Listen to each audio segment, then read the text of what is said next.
Well, good afternoon, everyone. What you see today is a result of collaboration between the Mayor's Office, United Way, and Hands On to jumpstart the recovery effort. A very special thanks to all the volunteers who are standing with us today. I want to be clear that our top priority remains total and complete power restoration. Right now, fewer than 10,000 NES customers still don't have power. I've offered every Metro resource that NES could possibly need to get the lights back on for everyone. We will keep pushing them to beat their own estimates, and over the last few days they have. My message to them is don't let up till power is fully restored to all customers. We invited you here this afternoon so that you can see the recovery starting to take shape and the work ahead for all of us. That work starts now, and it's door to door, person to person, neighbor to neighbor. We and our partners at Hands On will be clearing debris, cleaning up, checking on our neighbors, and that takes on the ground leadership by city government, which I'll ensure. It takes all of us together as a city. And again, I'm pouring every Metro resource we have into this recovery, and we are working to create space for Nashvillians to help us have an even greater impact. And right here is what Nashville Strong looks like. As a key partner in our storm recovery response, Hands On is mobilizing volunteers into neighborhoods to spot pockets of need now so that we can return with the Nashville Department of Transportation this weekend and then meet other needs in the days and weeks ahead. If you walk around this neighborhood, you'll see that there's still so much need for debris removal, electricity restoration, and in many cases financial assistance to get needed repairs done. We're also working with United Way to get financial assistance to Nashvillians who need help repairing their weatherheads, and then again, the needs that go after power restoration. We're also working hard to get debris weighed for FEMA reimbursement and then cleared. This will take some time, but NDOT is ready to move quickly. Deputy Director Philip Jones is here to share more details about that process. Philip? I just want to kind of take a second to thank all the NDOT employees. I've got NDOT contractors that's came in from out of town. They've been in here with us since the onset of this. All the partnership with all the other departments. I really appreciate all the support and help of us coordinating together. It really went well. NDOT contract crews are currently out removing, cutting vegetation, debris from the right-of-way, including clearing roadside, sidewalks, bikeways, and more. We're running 4 to 8 pothole crews over the next few days. They will be out repairing emergency potholes around the county. We anticipate potholes forming rapidly as temperatures rise and rain falls. Let's talk about vegetation debris collection. All right, as NDOT puts out, as we come around, we've got crews out, we've got a plan, we've got a full plan to put together to collect debris throughout the county. And over the next 2 to 3 weeks, everybody will get debris collection.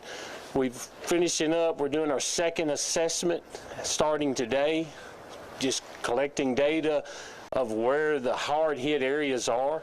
We've got trucks staged out in the heavy hit areas where we'll get multiple collections in them because we would like to be able to get that material up off the curb where they'll have room to put more material. But this being a FEMA related event, and we hope for FEMA reimbursement, it's collected that way.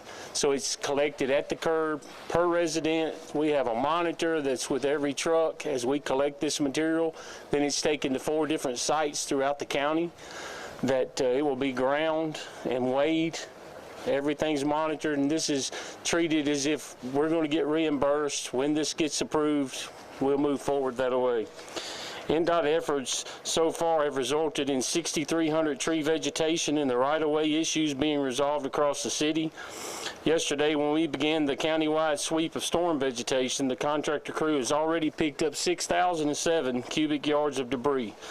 We anticipate the first countywide collection to take 2 to 3 weeks to complete. You know, and a lot of this is going to be so weather dependent on if the weather's clear enough, we have good enough temperatures where we can get people out to help get the material off the private property to the curb and the right of way where we can get it picked up. That's going to play a role in how long it takes for us to completely recover. Please get all the vegetation, including fallen trees, limbs, and other yard material to the curb. You set it to the curb, NDOT will get it. Piles should not block fire hydrants, utility infrastructure, culverts, storm drains, or drainage ditches. Piles should not block sidewalks, bike lanes, or vehicle travel lanes. We've got extra crews going out today. We're clearing the bicycle lanes and the sidewalks. We're still dealing with some ice on some sidewalks, so we ask everybody to be careful while traveling in the city.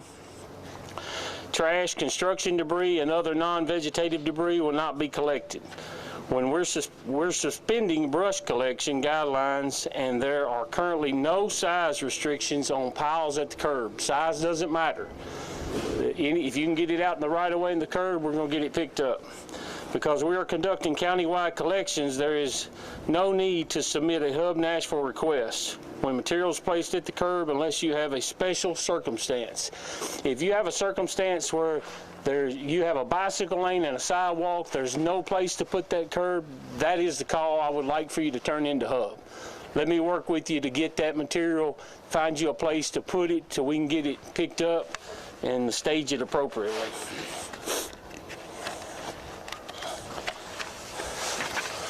Over the next 4 weeks, we anticipate conducting multiple countywide collections. Once storm vegetation debris is collected from individual homes, it will be taken to 4 transfer stations that we've got staged throughout the county, where they'll be weighed and ground. These sites are temporary and only established for the duration of this special collection, and this is just for NDOT and NDOT contractors. These are monitored sites where we'll be weighing and checking everything in.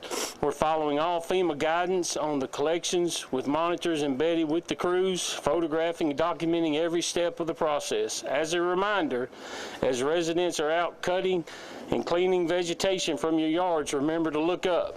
And I'll give you a good example. Looking right here at this tree right here behind us, these are the type of things that we have that's out in this county-wide. We've already cleared over right at 1,000 of those, what we call leaners and hangers.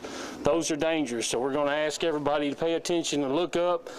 They propose a major safety risk.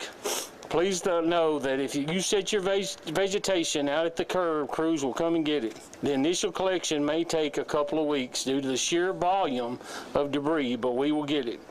We appreciate everybody's patience as we work methodically through this process. Please know that we will get your material. And I'm going to be honest, I've been doing this. I've been here with the city for 32 years. This is probably one of the most, or the biggest countywide impact we've had in this county that I'm aware with. So it's going to take a little time, but we have a good plan put together. We'll get everybody taken care of. Get your material out to the curb. We'll get it picked up.